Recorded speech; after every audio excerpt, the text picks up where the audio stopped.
이번 시간은 무기체계 획득에 대해서 좀 논의를 하려고 그래요. 획득이라는 말 약간 생소하죠, 여러분들. 일반적으로 여기서 말하는 획득이라는 것은 우리가 뭐 흔히 일상 용어에서도 많이 쓰지만 여기서 말하는 무기체계 획득, 이 용어는 획득이라는 용어 자체의 의미가 군이 무기체계를 도입하는 활동을 우리가 획득이라고 그래요. acquisition이라고 합니다. 그래서 무기체계 획득이란 용어는 굉장히 익숙한 용어예요. 이런 일에 종사하는 사람들 입장에서 볼 때는. 그래서 무기체계 획득이란 말은 군이 무기체계를 도입하는 활동을 획득이라는 용어로 사용한다라는 것 참고로 여러분들 잘 기억하시고요. 자, 이 무기체계를 획득하는 과정과 절차는 굉장히 복잡해요. 그래서 최대한 여러분들이 이해하기 쉽도록 쉽게 내가 설명을 한번 해볼게요. 자, 여기 무기체계에 관련되는 기관은요, 우선 국방부가 뭐 당연히 관련이 되겠죠. 그리고 합동참모본부라는 조직이 있어요. 이 합동참모본부라는 것을 우리가 줄여서 합참이라고도 이야기하는데요. 뉴스에서 가끔씩 여러분 들을 거예요. 우리가 한반도에서 전쟁이 일어나면 전쟁을 지휘하는 최고사령부다, 이렇게 여러분들이 이해하시면 돼요. 그러니까 무기체계를 관련해서는 이 합동참모본부가 무기체계를 사용하는 사용자 입장에서의 최고 사령부다, 이렇게 여러분들이 쉽게 이야기하면 돼요. 합동참모본부의 기능이 전장에서, 한반도에서 전쟁이 일어나면 전쟁을 지휘하는 최고사령부가 합동참모본부예요. 물론 이제 지금 우리가 한미연합사라는 게 있어서 평시에는 합동참모본부가, 그리고 전시에는 연합사령부가 이제 전쟁을 지휘하는데, 이제 곧 이 전시의 이 전쟁 지휘 기능도 합동참모본부로 이제 트랜스퍼가 될 거예요.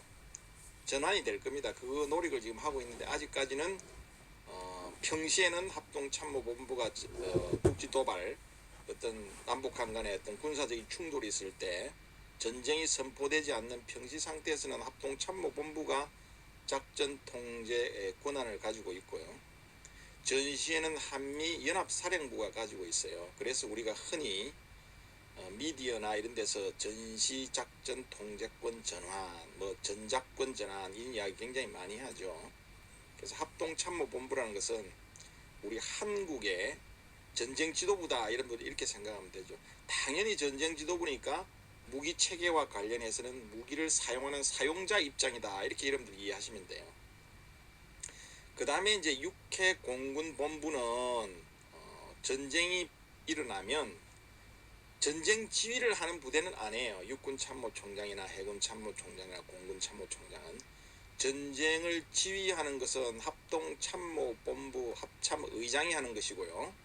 그 위에는 국방장관이 있고, 위에는 이제 군 통수권자인 대통령이 있죠. 그래서 한반도에서 전쟁이 일어나면 제일 군의 최고 사령관은 대통령이에요. 그리고 그 밑에 국방장관, 합참의장, 그 다음에 육해공군의 작전사령관들, 이하 부대들, 이렇게 이제 전투가 이루어지는 것이고요. 육해공군본부는 전투를 지휘하는 것이 아니라 전투를 지원하는 기능을 하는 게 육해공군본부예요. 그래서 우리가 대부분의 많은 국민들이 육해공군본부의 기능에 대해서 오해를 하는 부분이 굉장히 많아요. 육해공군본부는 전쟁을 지휘하는 어떤 우리가 흔히 군령권이라고 그래요. 전쟁을 지휘하는 군령권을 가진 부대가 아니고 군정권, 행정이죠.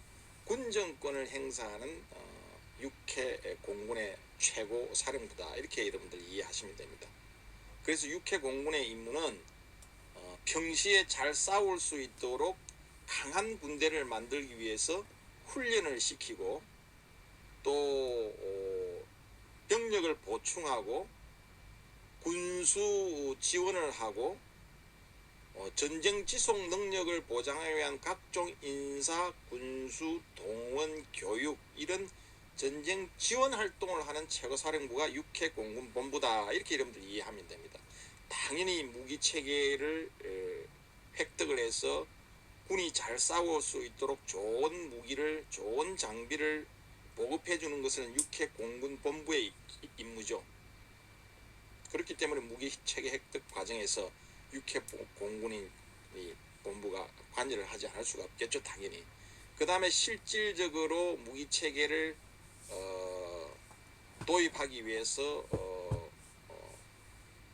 사업을 하는 부서가 방위사업청이에요. 우리가 흔히 방사청이라고 이렇게 줄여서 이야기해요. 요것은 이제 우리 국방부의 외청으로서 과거에는 이제 국방부의 소속이었는데 지금은 이제 독립을 해서 외청, 병무청과 같이 이게 외청으로서 기능하는데요. 방위사업청이 실질적으로 외국에서 우리가 획득을 하는 과정에서 사업을 하는 정부의 부처가 방위사업청이다. 그 다음에 이제 우리가 무기를 외국에서 수입을 해오는 것이 아니라 독자적으로 개발을 할 경우도 있겠죠.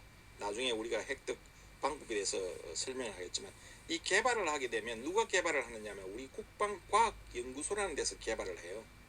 이 대전에 가면 이제 유성에 있죠. 유성구에 가면 ADB라는 게 있어요. 우리 국방과학연구소에서 개발하죠. 그러니까 당연히 무기체계 획득 과정에서도 이 국방과학연구소가 개입이 될 수밖에 없고요.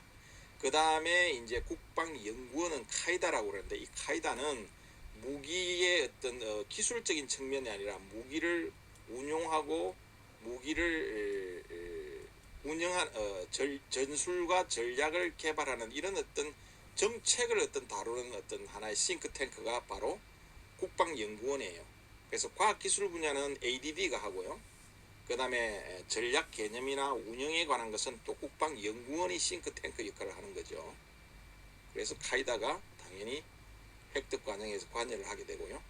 그 다음에 이제 우리가 실제 자체에서 개발을 하게 되면 ADD에서 여러 가지 이제 핵심 기술들을 해가지고 개발을 하게 되면 실제로 무기를 만들어야 되잖아요. 매뉴팩처링을 해야 되죠. 생산을 해야 되죠. 그리고 ADD가 아닌 업체에서 연구를 해서 또 생산하는 경우도 있어요. 그래서 이런 것들은 이제 우리 일반 방위산업체에서 하죠. 한화 디펜스라든지 뭐 한국 항공우주라든지 우주산업이라든지 현대 로템 뭐 그죠? 풍산 뭐 여러 방위산업체가 있잖아요. 이게 우리 이제 민간 기업이죠. 방산업체라고 그러죠. 방산업체. 이런 방위산업체 이런 기관들이 이제 무기체계 획득과 관련해서 중요한 어떤 기관들이죠. 여러분들 수강한 학생들 내가 설문을 받아보니까 뭐 무기체계 이 방산업체에 좀 관심이 있는 학생들도 많이 있더라고요.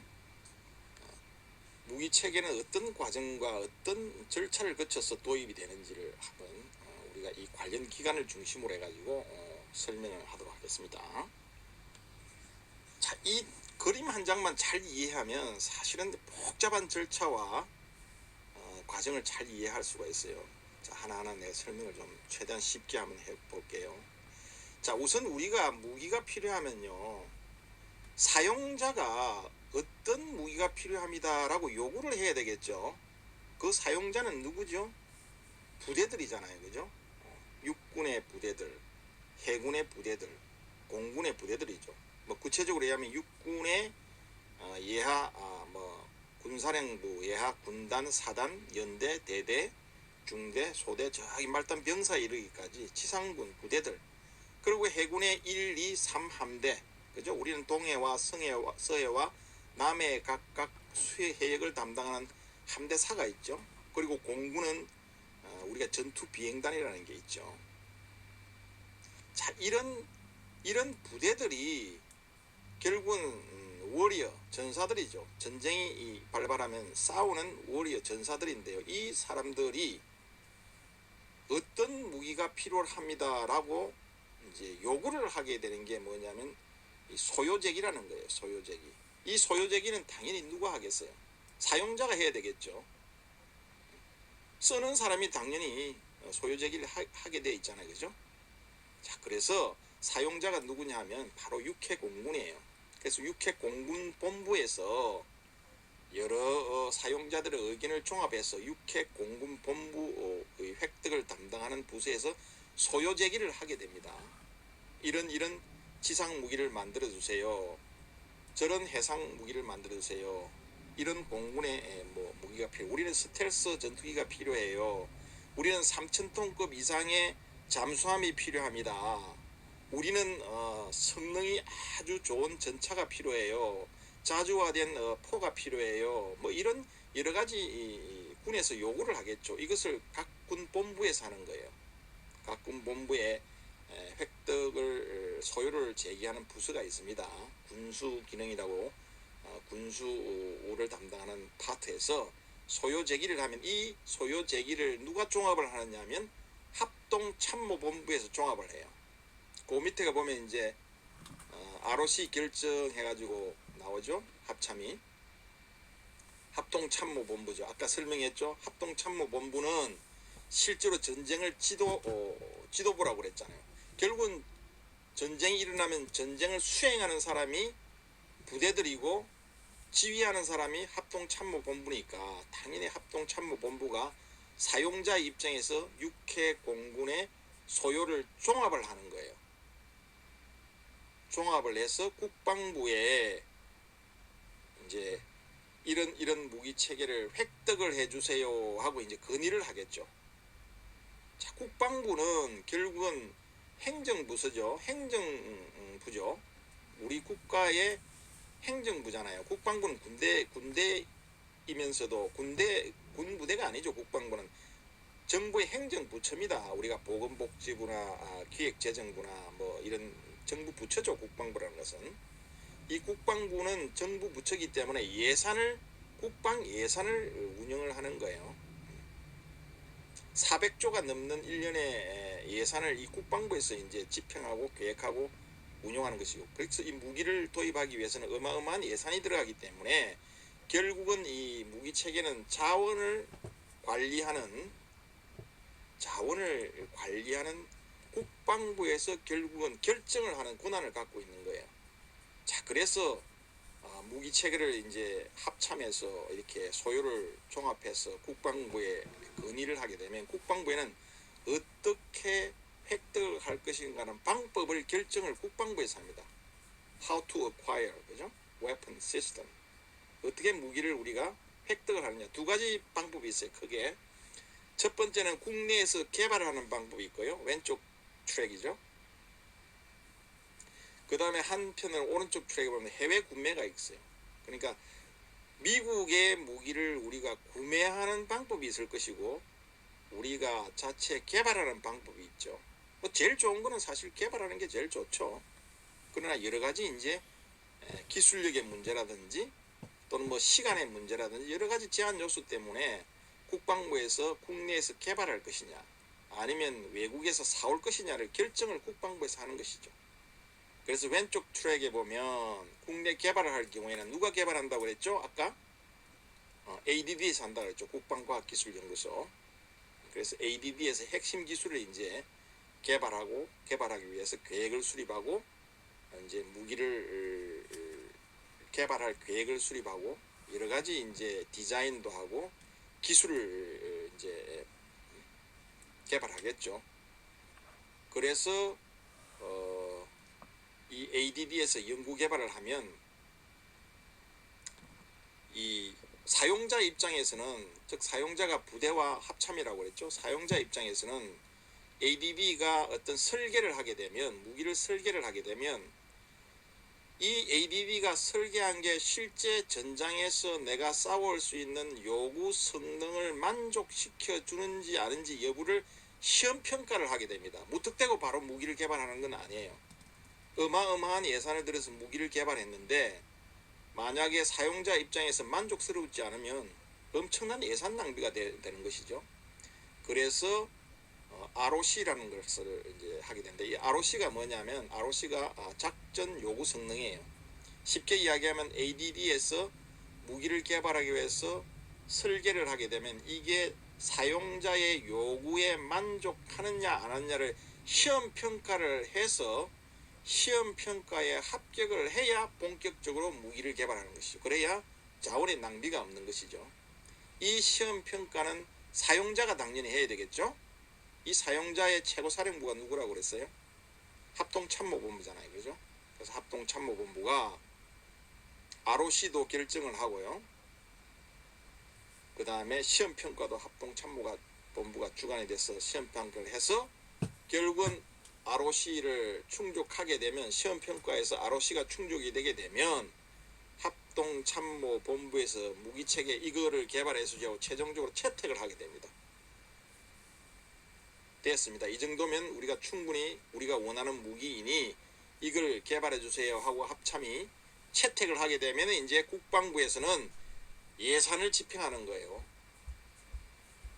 ADD의 연구 개발을 하는데 돈도 들어갈 것이고, 이 무기를 또 어디 방위산업체에서 만들게 되면, 생산하게 되면 방위산업체에서도 또 지원을 국가에서 해주고요. 이런 어떤 소위 말해서 획득 무기 체계를 개발하는데 필요한 연구 개발비나 또는 전력을 증강시키는 전력 증강 사업을 위해서 국방부에서 이제 예산을 집행하는 것이죠. 이게 왼쪽 국내 개발 출액이에요. 그 다음에 이제 두 번째 방법은 해외 구매입니다. 앞에서 설명드린 거는 이제 국내에서 우리가 자체로 개발할 때 과정이고요. 두 번째는 이제 해외에서 무기를 구매를 하는 방법이에요. 자, 해외에서 우리가 무기를 구매할 때도 그 무기의 시험 평가는 반드시 해야 되겠죠. 우리가 어마어마한 돈을 들여서 해외에서 무기를 사오는데, 우리 대한민국이라는 작전 환경에 부합하는 무기 체계를 우리가 도입을 해야 우리 목적을 달성할 수 있는 것인데, 어떤 여러 가지 이 전장 환경을 고려해서 우리에 적합한 무기 체계를 도입을 해야 되겠죠. 그렇기 때문에 해외 구매를 할 때에도 시험 평가를 합니다. 그래서 시험 평가에 합격을 하게 되면 이제 해외에서 무기를 사와야 되죠. 이 사오는 것은 비즈니스예요. 그죠? 비즈니스죠. 우리가 이걸 사업이라고 그럽니다. 방위 사업이라고 그래요. 사업은 누가 하느냐면 방위사업청에서 하는 거예요.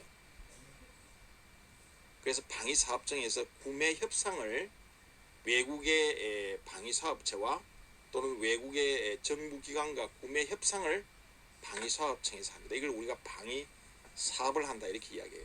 구매를 해오기 위해서는 계약도 해야 되고 협상도 해야 되고 가격도 결정해야 되고, 그죠? 그 다음에 여러 가지 제한사항이 있으면 그 제한사항도 또 해결해야 되잖아요. 아무 무기나 뭐 돈 준다고 우리가 살 수 있는 건 아니에요. 무기 중에서도 수출이 통제되어 있는 무기도 있고요. 왜냐하면 이 무기 체계라는 것은 비용의 문제뿐만 아니라 국가의 안보가 직결되어 있기 때문에, 미국에서 예를 들어서 스텔스 전투기 이런 것들은 아무 나라에나 팔지를 않아요. 우리 대한민국이나 일본 같은 이런 동맹국가에나 판매하는 것이지, 다른 외국 군대에서 아무리 돈을 많이 준다고 해서 이런 스텔스 기술을 유출할 수 없는 것이죠. 이것은 국가 안보가 직결된 문제이기 때문에 그래. 이런 협상을 다 방위사업청에서 하는 거예요. 그래서 국방부에서는 이제 여러 가지 비용과 그 다음에 소요 제기를 한 부대의 요구사항을 전반적으로 고려해서 부대에서 사달라는 대로 다 사주면 좋지만, 결국은 자원이라는 게, 예산이라는 게 한정되어 있기 때문에 효율성을 고려해서 결국 국방부에서 어떤 종류의 무기 체계를 우리가 도입할 것인가를 결정을 하죠. 비싼 무기, 좋은 무기를 사주면 좋겠지만, 우리가 예를 들어서 전차가 예를 들어서 뭐 항공기가 스텔스기가 뭐 군에서는 60기를 요구를 했지만 예산이 60기를 도입할 예산이 없으면 결국은 줄여야 되겠죠. 또는 기종을 바꿀 수도 있는 것이죠. 여러 가지 이제 그런 것들을 고려해서 기종을 국방부에서 결정을 하게 되는 것이죠. 결정을 하게 되면 이제 그걸 사용하는 사용자 입장에서 합동참모본부에서 그 무기 체계를 채택을 할 것이냐 말 것이냐를 이제 합참해서 결정을 해서 국방부에 알려주면, 국방부에서는 예산 집행을 해서 무기를 도입해 오는 거예요. 이게 이제 해외 구매의 방법이거든요. 무기 체계 소요 제기로부터 획득 절차에 관여하는 조직이, 어떤 조직이 국내 개발할 때는 어떤 조직이, 해외 구매할 때는 어떤 조직이 관여한다는 것을 여러분들 잘 기억하는 게 좋겠죠. 이건 상식적으로 우리가 사용자냐 아니면 예산을 집행하는 어떤 조직이냐,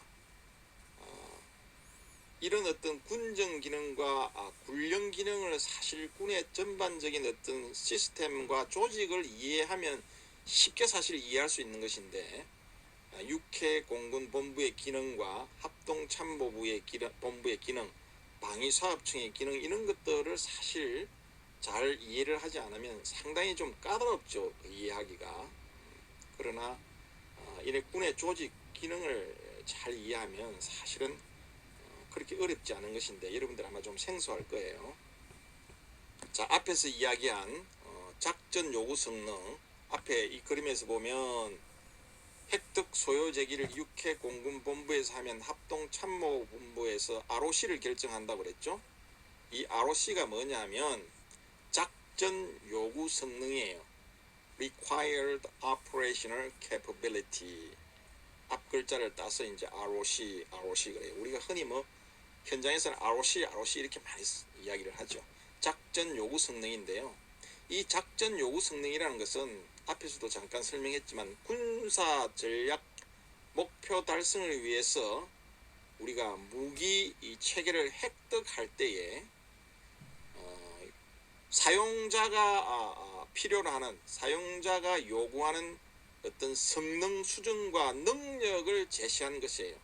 그래서 이 작전 요구 성능 ROC라는 것은 무기 체계를 국내 개발을 하는 연구 개발이나 또는 해외에서 도입을 해오는 해외 구매나 두 가지 방법으로 우리가 무기 체계를 획득할 때 시험 평가의 기준이 되는 것이 바로 이 ROC다. 이게 중요한 거예요. 우리가 어떤 방법으로든지 무기 체계를 획득을 해올 때 먼저 이 ROC를 충족을 시켜야 돼요. 이 ROC를 충족시키지 못하면 뭐 국내 개발이든 해외 구매든 할 수가 없는 거예요. 이 ROC라는 것은 당연히 사용자의 입장에서 제기가 되겠죠. 그렇기 때문에 합동참모본부에서 사용자들 부대들을 전투 지휘를, 전쟁을 지휘하는 합동참모본부에서 이 ROC를 제기를 하는 거죠. 작전 요구 성능 ROC의 개념을 이해하는 것 여러분 굉장히 중요합니다. 핵심은 연구 개발 또는 해외 도입, 즉 무기 체계를 획득하기 위해서 우리가 시험 평가의 기준이 되는 것이 작전 요구 성능 ROC다라는 것을 여러분들 잘 기억해 두시기 바랍니다. 자, 이러한 무기 체계를 획득을 할 때는요 반드시 지켜야 할 몇 가지 원칙이 있어요. 첫 번째는 자주국방 달성하기 위해서 가급적이면 국산화를 촉진하는 게 좋겠죠. 국익에 유리하겠죠. 우리가 해외에서 무기를 사오는 것보다는 우리가 가능하면 우리 자체에서 개발해서 자주국방을 하면 제일 좋겠죠. 우선순위는 그거예요. 그러나 자주국방 달성을 위한 국산화가 뭐 여러가지 사항으로 제한이 있을 때는 해외에서 구매를 해올 수밖에 없지만 일단 원칙은 우선 국산화 촉진, 국내 개발이 우선이에요. 두 번째는 이 방위사업이라는 것은 우리 국방부만의 문제가 아니라 과학기술의 민수용 과학기술, 군의 과학기술이 서로 이제는 서로 교류가 되는 이런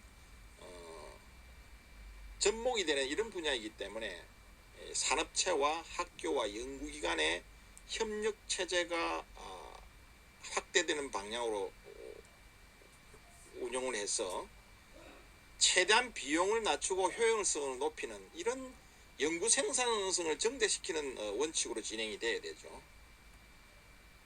그리고 이 획득 절차를 통해서 국가의 과학기술과 연계되어 있는 국방 과학기술의 발전을 도모할 수 있도록 경쟁력을 반드시 제고해야 되고요. 그리고 무엇보다도 성능 보장이 가능한 장비를 경제적으로 유리하게 획득을 해야 한다는 것이죠. 경제적으로 유리하게 획득한다는 말은 결국은 적은 비용으로 좋은 어떤 고효율의 무기를 생산한다는 것이죠. 획득한다는 것이죠. 자, 이런 원칙 하에서 획득 절차가 진행되어야 되는 것이고요. 간혹 우리가 이런 원칙을 위반하고 여러 가지 어떤 문제점이 노출이 되어서 뭐 소위 말하는 방산 비리라는 게 많이 우리 언론에서 사실 나오는 경우가 많이 있죠. 그러나 이런 획득 절차 간에 지켜야 할 원칙을 반드시 지켜서 우리가 국가 이익을 극대화하는 방향으로 무기 체계 획득이 이루어져야 되겠죠. 자, 그 다음에 이제 무기 체계 획득 방법, 이미 앞에서 큰 그림은 다 설명을 했어요. 무기 체계 획득 방법에는 국내 개발 또는 뭐 국내 연구 개발 같은 의미입니다. 국내 개발, 국내 연구 개발, 국산 장비를 만드는 거예요. 우리가 이거는 순전하게 우리 국가가 우리 국가의 기술 능력만 가지고 이 무기 체계를 연구하고 개발하고 시험 평가하고 생산하는 과정. 즉 우리가 무기 체계를 획득을 하기 위해서는 우리가 국내 개발을 한다 그러면 우선 연구를 해야 되겠죠. 디자인을 해야 되겠죠. 우리가 어떤 산업에서도 결국은 설계를 해야 되잖아요. 그리고 설계에 따라서 우리가 개발을 해야 되고, 그 다음에 시제품을 만들어서 시험 평가를 해서 성능을 한번 점검을 해보고, 그 다음에 이제 오케이 하면 대량 생산으로 들어가는 것이죠. 이게 이제 연구개발, 시험평가, 생산하는 과정. 이러한 과정을 순전히 해당 국가가 가진 능력만으로 국방 소유를 충당하는 방식이 바로 국내 연구개발 개념이에요. 그래서 국가적으로 필요하면 이 수출을 통해서 이 정치적인 영향력을 행사할 수 있는 형태가 가장 큰 장점이죠. 만약에 우리가 좋은 무기를 개발해서 다른 국가에서도 그것을 사고 싶어하는 그런 좋은 무기를 개발하면 우리가 상당한 어떤 정치력을 발휘할 수가 있죠. 우리가 대표적인 게 T-50이라든지 K9 자주포 같은 것은 외국에서 굉장히 인기 있는 무기죠. 그래서 T-50이나 K9 자주포, 그 다음에 K2 장갑차 이런 것들은 뭐 여러 가지 동남아시아나 또는 중동 국가에서 굉장히 탐내는 무기 체계들입니다. 그래서 굉장히 우리가 수출을 많이 하고 있죠. 방위 산업 분야에. 국가의 중요한 어떤 수출 품목 중에 하나죠. 자, 이런 무기를 개발하게 되면 우리가 상당한 어떤 경제적인 효과 외에도 정치적인 영향력을 행사할 수 있다는 그런 강점을 가지고 있죠. 그리고 우리가 외국의 기술에 의존해서 우리 안보를 강화하지 않아도 되는 이런 장점이 있는 것이죠. 그 다음에 이러한 것들은 이제 주로 정부가 주도해서 연구 개발을 할 수도 있고요. 또는 업체가 주도해서 연구 개발을 할 수도 있어요. 우리 기업의 이 방산 기업의 연구 개발 R&D 능력이 상당합니다. 박사급 인력이 굉장히 많아요. 그래서 우리 뭐 한화라든지 또는 현대 또는 대우중공업, 현대중공업 이런 LG 이런 방산업체, 풍산 뭐 이런 방산업체, 항공우주산업 카이라고 그러죠. 이런 업체의 이 연구개발 능력이 상당합니다. 우리. 그래서 정부가 ADD에서 연구개발을 할 수도 있고요. 핵심 기술들은 다 ADD에서 합니다. 사실은 핵심 기술들은. 그 다음에 업체 주도로 연구개발을 할 수도 있고요. 그 다음에 업체 자체에서 무기체계를 전적으로 개발하는 그런 경우도 있습니다. 어쨌든 이러한 방법은 다 국내 개발, 국내 연구 개발의 범주에 속하는 것이죠. 그 다음에 국제 협력을 통한 연구 개발 방법이 있는데 우리나라에서는 뭐 이런 것들이 그렇게 흔치 않아요. 국제 공동 연구 개발과 기술 협력 연구 개발 분야인데요. 이것은 주로 이제 두 개 국가 이상이 동등한 어떤 자격으로 서로 협력을 하면서 국가 간에 같은 생산 체계를 갖춘 이 분업 생산 방식이죠. 국제 공동 연구 개발은 이건 주로 이제 네이토 국가에서 주로 활성화되어 있고요. 우리 국가에서는 이 국내 개발 아니면 해외 구매 이 두 가지를 주로 하죠. 국제 협력을 통한 연구 개발은 주로 네이토에서 활성화되어 있다. 요 정도 여러분들 이해하면 되겠습니다. 그 다음에 이제 해외 직접 구매 앞에 설명했죠. 외국의 무기를 해당 국가의 국방 예산으로 구매하는 방식입니다. 미국의 조기 경보기, 미국의 스텔스 F-35 이런 무기들을 우리 예산으로 이제 구매를 하는 것이죠. 자, 아무한테나 팔지 않는다고 앞에서 설명했죠. 한국의 경우에는 우리가 미국하고 한미 동맹 관계이기 때문에 미국의 대외 군사 판매를 통해서 우리가 무기를 도입을 합니다. 이걸 FMS라고 그래요. FMS. 이걸 대외 군사 판매라고 그러는데요. 주로 이 FMS가 중요한 공급원이죠. 자, 이 FMS라는 게 뭐냐면 Foreign Military Sale의 약자예요. 대외 군사 판매, 외국의 군사 판매인데요. 이것은 뭐냐면 미국에는 무기 수출 통제법이라는 법이 있습니다. 그래서 국가 안보를 위해서 아무 국가에게나 미국에 생산한 무기를 팔 수가 없어요. 보잉사에서 개발한 어떤 무기를 아무 국가에나 팔 수가 없는 거죠. 무기 수출 통제법에 따라 강력하게 규제를 합니다. 그래서 주로 우방국이나 동맹국 또는 국제기구에서 필요한 물자를 유상으로 판매하는 제도가 바로 FMS예요. 이 FMS를 통해서 무기를 구매할 수 있는 국가가 분류가 되어 있어요. 미국 법에 의해서. 그래서 우리 한국은 이 FMS로 미국의 무기를 도입할 수 있는 동맹 국가이기 때문에 주로 이 FMS를 통해서 우리가 무상이 아니고 돈을 우리가 주는 겁니다. 유상이에요. FMS 통해서 무기를 우리 돈을 주고 구매를 하는 것이죠. 자, 그런데 이 FMS가 주 무기만 우리가 도입을 하고 이후에 이제 계속 그 무기를 지속적으로 사용이 가능해야 되잖아. 그래서 우리가 앞에서 무기의 성능을 결정짓는 효과 요소를 설명할 때 가용성과 신뢰성을 이야기했잖아요.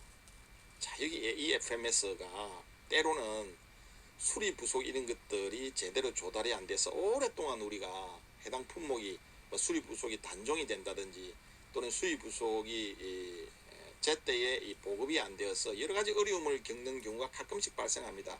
자, 우리 오늘날 BMW가 생산에 차질이 생겨서 지금 BMW를 내가 돈 주고 살려고 해도 몇 달을 기다려야 되잖아요. 이런 거하고 비슷한 거예요.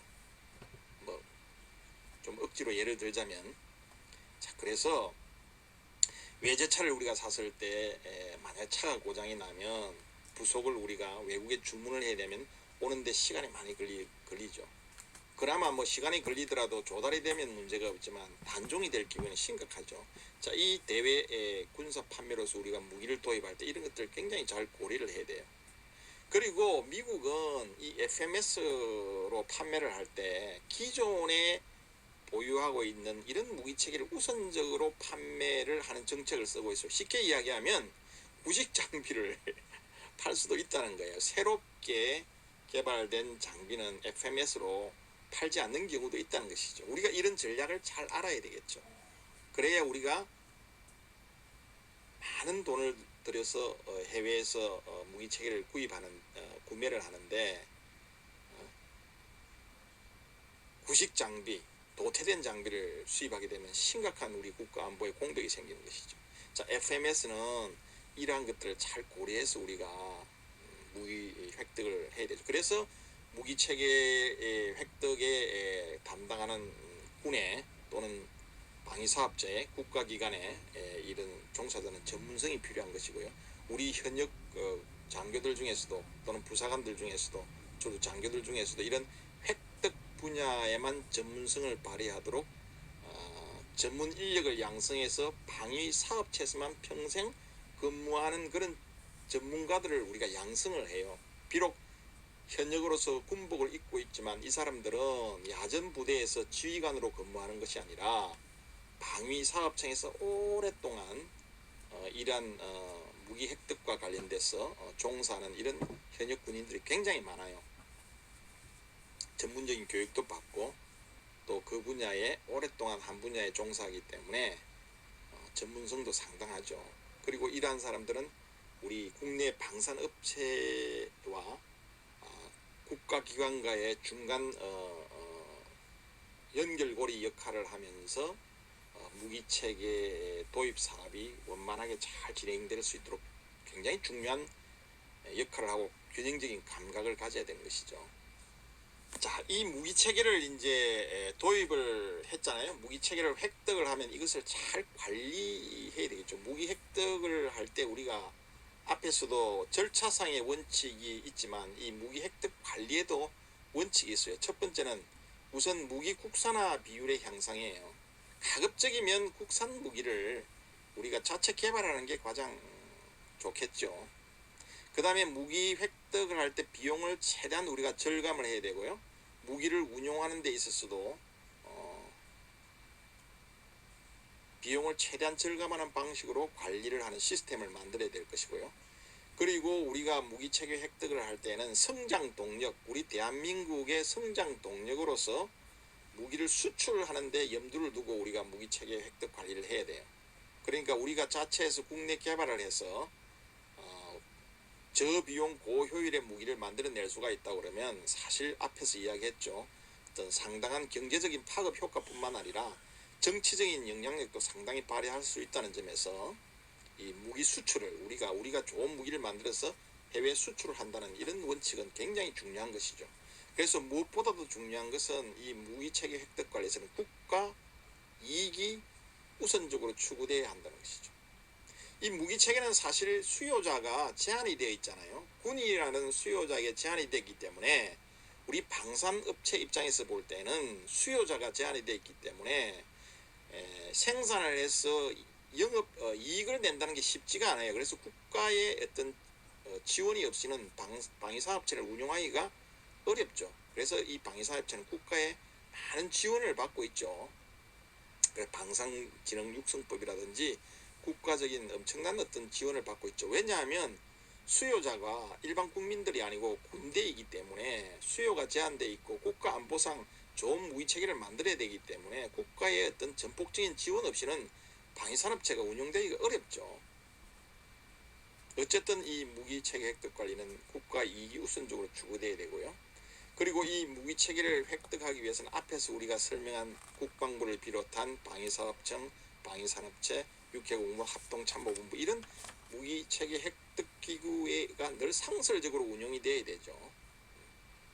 그리고 전반적으로 무기 체계를 획득할 때는 이 방위 산업 발전에 이바지할 수 있는 방향으로 우리가 무기 체계가 획득되고 관리돼야 된다는 것이죠.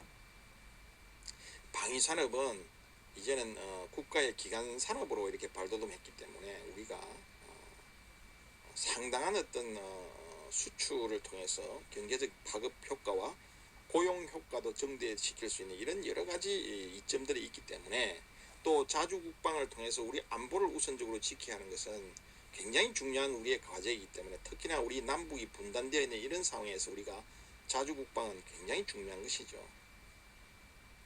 그런 의미에서 우리가 이 무기체계 획득 관리는 전문성과 또 많은 지식이 필요하고요. 경험과 또 경제적인 어떤 논리 외에도 여러 가지 고려사항들이 있겠죠.